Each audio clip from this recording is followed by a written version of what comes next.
ओम श्री सिद्धभैरवाय नमः. बघा, भगवंत यदा यदा य धर्मस्य ग्लानिर्भवती भारत, ज्या वेळेला अधर्म माजतो, अन्याय होतो आणि सत्याचा छळ होतो, त्यावेळेला खोट्याचा नाश करण्याकरता भगवंत काय करतो, कोणत्या तरी रूपामध्ये अवतीर्ण होतो. असे अनेक उदाहरणं आहे आणि ते आपल्या संस्कृतीमध्ये लिहून ठेवलेले आहेत आणि आज आपण त्या नियमानं वागतो. मग आज काय आहे, चंपाषष्ठी.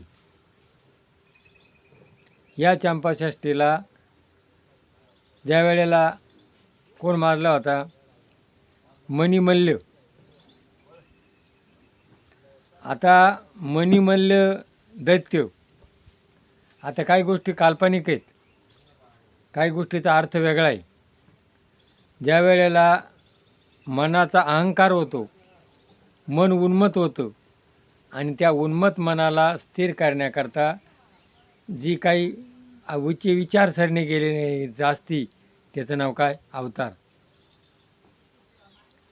भस्मासूर आणि हे जे आपलं देवीनं कोण मारला, महिषासूर. म्हणजे ही वृत्ती आहे, ही वृत्ती नाहीशी करण्याकरता ज्या काय अवतार घेतलेला आहे. आजच्या दिवशी कोण मारला, मणिमल्ल दैत्य मारला. नवरात्रामध्ये कोण मारला, महिषासूर मारला. म्हणजे ह्या वृत्ती समाजामध्ये होत्या, त्या नाहीशा करण्याकरता भगवंतानी अवतार घेतलेला आहे.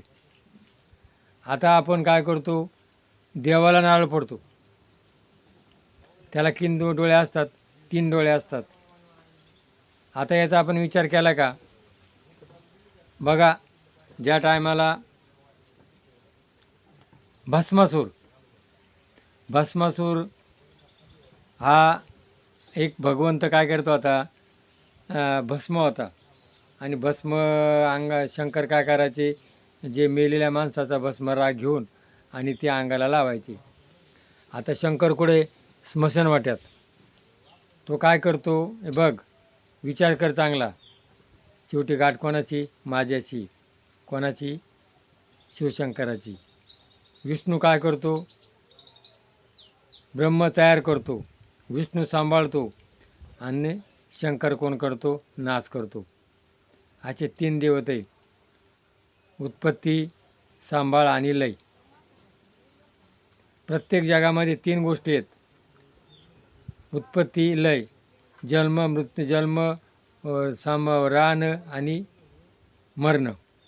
सकाळ, दुपार, संध्याकाळ, बाळपण, तरुणपण, म्हातारपण, गरीब, मध्यम, श्रीमंत, अशा प्रत्येक गोष्टी 3 आहेत. आणि मग त्या भस्माचा एक मुलगा तयार झाला. त्या मुलगाने हात जोडले. पूर्वीचे मुलं आहे ना, काय करायचे, हात जोडायचे. बाबा मी काय काम करू, आता काम नको आहे, आता काय पाहिजे, आईतं ATM पाहिजे. तर त्याला सांगितलं तू भस्म आणून दे, आणि तो मेलेल्या माणसाचा भस्म आणून द्यायचा. असे भस्म आणून द्यायचं असताना एक दिवस काय झालं, नारद आले. नारद म्हणणं, हे तू कवर इजकमारी करतो म्हणा. अरे म्हणा, एवढी मोठी पार्वती आहे म्हणा, आणि तू जर शंकराचा डोक्यावर हात ठेवला तर ती पार्वती तुला मिळेल, हे वैभव राज्य तू बघशील. आणि त्याला ते पटलं. आणि मग त्याने काय केलं, शंकराच्या मागच हात धावला. आणि मग बघा, आजही बी भस्मासूर तयार झालेले आहेत. ज्यांना निवडून देतो ना आपण, ते निवडून आल्यानंतर कोण होतात, भस्माचार होतो. ज्या मुलाला आपण जन्म देतो आणि तो कोण होतो, भस्मासूर. त्या मुलाला काय करतो, तो मुलगा काय करतो, आईवडिलांना अनाथ आश्रमामध्ये नेऊन घालतो. तर भस्मासूर बनू नका, शेवटी मोहिनी तुम्हाला आहेच. आणि मग शंकर कुठं लपला, नारळात लपला. नारळाच्या झाडावर गेला आणि त्याने ते रूप धरलं. बघा, नारळाला काय जटा आहे, नारळाला काय 3 डोळे आहेत. आणि मग मोहिनी आली, त्या मोहिनीनं काय केलं, रूप धरलं. आजही माणूस श्री सत्ता पैसा या ते ठिकाणी मोहित होतो.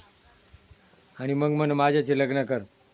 म्हण मी करील, पण मी जसं नाचल तसं नाचावं लागेल. चालेल म्हण.